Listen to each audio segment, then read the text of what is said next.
आश्रम कथा लोके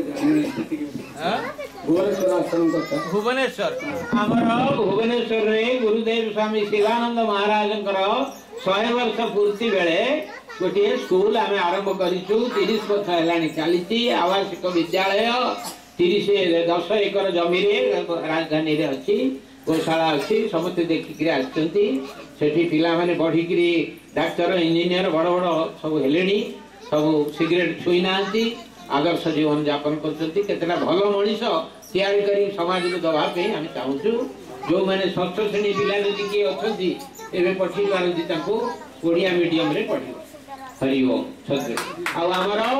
डॉक्टर प्रशांत कुमार सामंतराय जी दिगपंड रे जन्म से वर्तमान कलिकता रेलवे हॉस्पिटल सब बड़ डाक्तर होती से आज आसन ग्रामवासी को 5 मिनिट